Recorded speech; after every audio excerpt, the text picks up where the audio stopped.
আসসালামু আলাইকুম, সবাই কেমন আছেন? আজকে আপনাদের সাথে শেয়ার করব কাঁচা আমের কাশ্মীরি আচারের রেসিপি। এই আচারটা তৈরি করা কিন্তু খুবই সহজ আর খেতেও ভীষণ মজার। কাঁচা আম দিয়ে আমি কিভাবে কাশ্মীরি আচার তৈরি করি সেটাই আজকে আপনাদের সাথে শেয়ার করব। চলুন তাহলে শুরু করা যাক। কাশ্মীরি আচার তৈরি করার জন্য এখানে আমি 2টি কাঁচা আম নিয়েছি আর আমগুলোর এখানে ওজন হচ্ছে 300 গ্রাম। আর আমগুলোর আমি খোসা ছাড়িয়ে এভাবে লম্বা করে কেটে নিয়েছি আর এই আমগুলো কিন্তু আমি ধুয়ে নিয়েছি। এখানে একটি আমকে আমি 6 পিস করে নিয়েছি, আপনারা আপনাদের পছন্দ মতো টুকরো করে নিতে পারেন। এখানে আমি 3টি শুকনো মরিচ নিয়েছি, এবার কেচি দিয়ে কেটে আমি মরিচের থেকে বীজগুলো বের করে নিব। আমার এখানে শুধু মরিচের উপরে খোসাটাই লাগবে, তাই আমি বীজগুলো এভাবে দেখতে পাচ্ছেন বের করে ফেলে দিচ্ছি।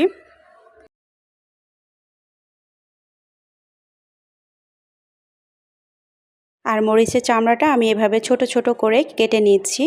এভাবে আমি 3টি মরিচে কেটে নিয়েছি আর এটা কিন্তু কাশ্মীরি আচারে দিলে দেখতে খুবই সুন্দর লাগবে।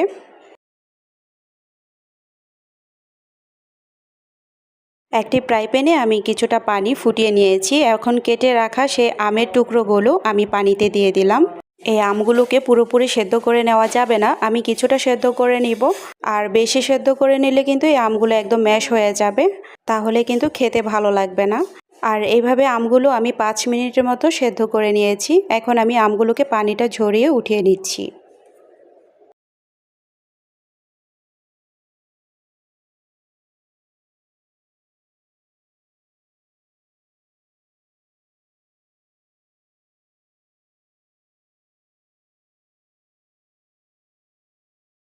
একটি ফ্রাই প্যানে আমি 1 কাপ চিনি নিয়েছি। এখানে এই কাপের পরিমাণটা হচ্ছে 250 গ্রাম। একই কাপের আমি 1 কাপ পানি দিয়ে দিয়েছি। আমি এখানে যতটুকু চিনি দিয়েছি ঠিক সমপরিমাণে পানি দিয়েছি। এবার পানির সাথে চিনিটা মিশে যাওয়া পর্যন্ত অপেক্ষা করব। এখানে আমার চিনিটা কিন্তু খুব ভালো করে গলে গিয়েছে। এবার আমি টুকরো করে সেদ্ধ করে রাখা সেই আমগুলো দিয়ে দিচ্ছি।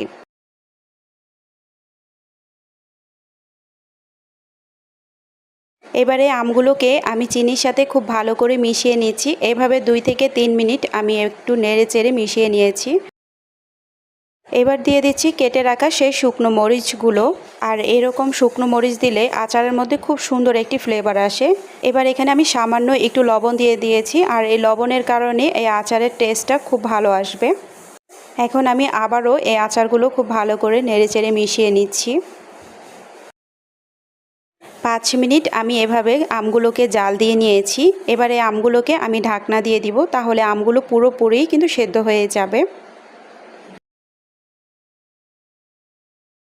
10 মিনিট পরেই দেখতে পাচ্ছেন আচারের কালারটা কিন্তু অনেকটাই চেঞ্জ হয়ে এসেছে। আমি একটু নেড়ে চেড়ে আবারও 5 মিনিটের জন্য ঢাকনা দিয়ে দেব।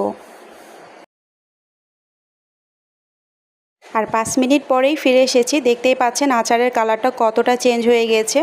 আর আমার এখানে কিন্তু আচারটা পুরোপুরি হয়ে গিয়েছে। আর আমার এখানে আচারগুলো কিন্তু একটু ভেঙে যায়নি, কারণ খেতে গেলে আচারগুলো কিন্তু খেতে ভালো লাগে না। আর চিনির শিরাটাও কিন্তু ঘন হয়ে গিয়েছে, আচারের সাথে খুব ভালো করে মিশে গিয়েছে। এখন এই কাশ্মীরি আচারটা ঠান্ডা করে আমি একটু আপনাদের সাথে পরিবেশন করে দেখিয়ে দিচ্ছি। কাঁচা আমের কাশ্মীরি আচার খেতে যেমন মজা আর তৈরি করতে এটা খুবই কম সময় লাগে। এতক্ষণ পর্যন্ত যারা ভিডিওটি দেখেছেন একটি লাইক দিয়ে দিবেন। যদি আপনি আমার চ্যানেলে নতুন হয়ে থাকেন, রেসিপিটি ভালো লাগলে চ্যানেলটি সাবস্ক্রাইব করে পাশে থাকবেন। আর আজকের কাঁচা আমের কাশ্মীরি আচারের রেসিপিটি আপনাদের কাছে কেমন লেগেছে কমেন্ট করে জানাবেন। আজকের মতো এতটুকুই, সবাই ভালো থাকবেন। আল্লাহ হাফেজ।